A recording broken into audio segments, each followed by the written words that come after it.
Cheers is filmed before a live studio audience. You don't suppose this guy's with, like, the CIA or FBI or anything, do you? Yeah, it could be. I mean, maybe. All right, I'll say it. Maybe with the KGB. Come to think of it, this guy does kind of have a detective look about him. All right, let's go over the 4 things we know about him. He's been here since we opened. He's not drinking. He's not waiting for a table upstairs. Actually, that's only 3. Anybody else know anything? You're an idiot. That would be 4 then. Oh, they hung up. I'd probably call back. Oh, man. Didn't even take a phone call. This is getting weird. All right, look, we gotta go to some private place and have a huddle. All right. How about my office? Sam, aren't you forgetting about your cologne? Oh, come on, would you? It's had all day to wear up. Okay, we'll give it a few more minutes. The ladies' room. He's never gonna walk in on us there. Don't you think that'll look a little weird? Well, not if we go in one at a time so he doesn't notice. Woody, cover the bar.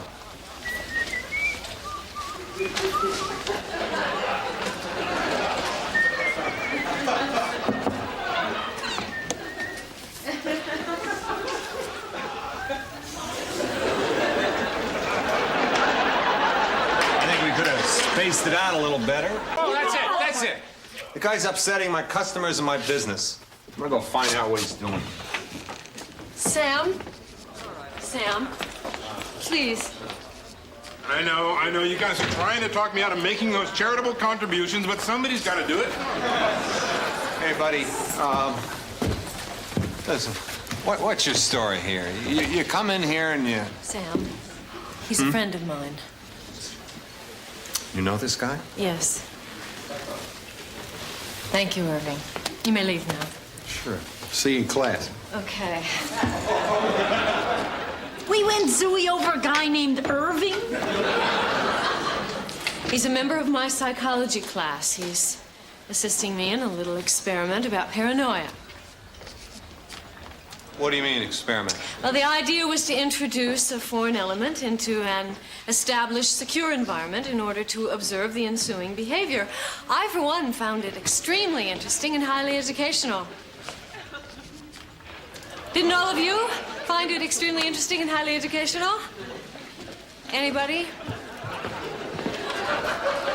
Oh, come on. Don't get mad. It's silly to get mad. Diane, we don't get mad.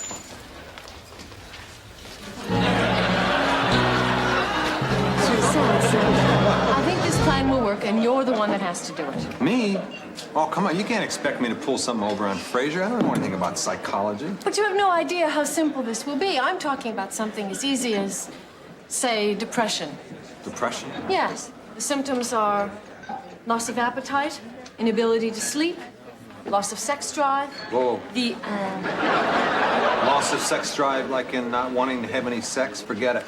No. I don't like to lie about things like that. Oh, Sam. Why not? Well, when I was a kid, I used to make goofy faces. My mom used to say, don't do that. It may stay that way. I'm not doing anything goofy with my sex life. Sam, calm down. There's nothing to be excited about. Tell Fraser you told me you love me. Simple as that, huh? Certainly. Well, for your information, he wants details. Every thought, every moment. Oh, dear, you're right. Knowing Fraser, he'll want a complete account. Yeah, right. Well, it's still quite simple. Tell him you said, Diane, I love you. I said, how very sad for you. Then you said... No. Whoa. This was your stupid plan. Now, if I have to be in love with you, then you have to be in love with me. Oh, all right, if it'll help Fraser. All right. So, I love you and you're gaga over me. Gaga makes it sound like I'm more in love with you than you are with me. If we're going to do this, I want to be only as much in love with you as you are with me. Okay, I love you, you love me. Now, the story. Okay, we went out for Chinese, told each other, you know what? And then we went back to my place and tore one off.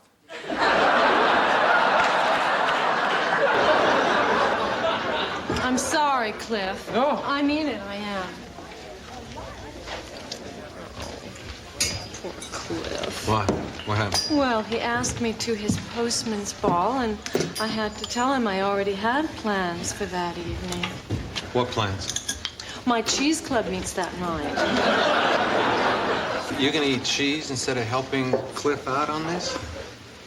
We don't only eat cheese, we talk about eating cheese. Obviously it means a lot to him. All he wants to do is be seen with a classy-looking chick. Oh, I don't know, Sam. Look at all the people who've fallen hopelessly in love with me with only the slightest encouragement. You, Fraser. Yourself. Well, I just have to have a huddle here with the man who knows almost as much about women as I do. Sammy, Yeah. a word, if you will. What's up? I seem to have one of those situations again. You know, two dollies lined up for the same evening. Well, does this have to do with Diane, Carlin, and the postman thing? Yeah.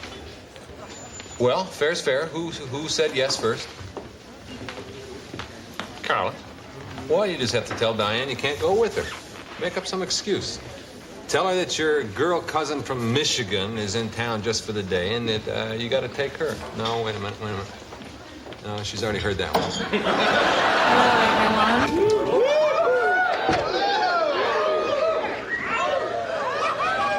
everyone. Good heavens. Miss Whoa. Chambers, you look beautiful. Yeah. Thank you. Doesn't she? Boy, you know, that just opens up the floodgates to a lot of memories. Why, thank you, Sam, but I don't remember us ever going to a formal occasion while we were dating. No, I was thinking about the girl I took to my high school prom.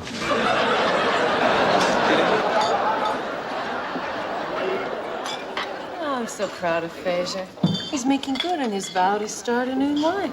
Lilith and I met over drinks after the chemical dependency seminar last week. By the way, I noticed your drinking went beyond sociability. Woody, I have 2 cognacs. What would you like? Come on, it was just a meaningless joke. There's no such thing as a meaningless joke. I'd forgotten. I'll have a white wine. I'll have a beer. A beer, Woody, and white wine for the charming lady. Charming.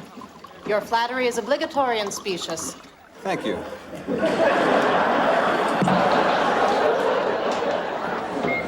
Oh, that's the hospital. I'm on call. With any luck, it'll be one of my manic depressives, and the evening will take an upturn. Well, you gotta love her, don't you? Excuse me, miss. Would you please inform Dr. Crane that I had to leave on an emergency and kindly relay this message? I've had a very uncomfortable evening, and I don't think we should see each other in the future, except professionally. What? No goodnight kiss? I kiss only as a prelude to passion. Well, we've been warned. You know, while we're on the subject here, you remember that little yellow nightie you used to wear? As I recall, I never wore it very long.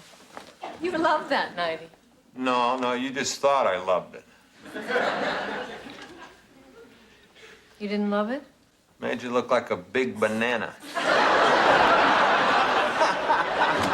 I always said that I didn't like your nightgown because you said that you didn't like my ear nibbles. Well, I would have liked your ear nibbles if you hadn't sounded so much like a chipmunk.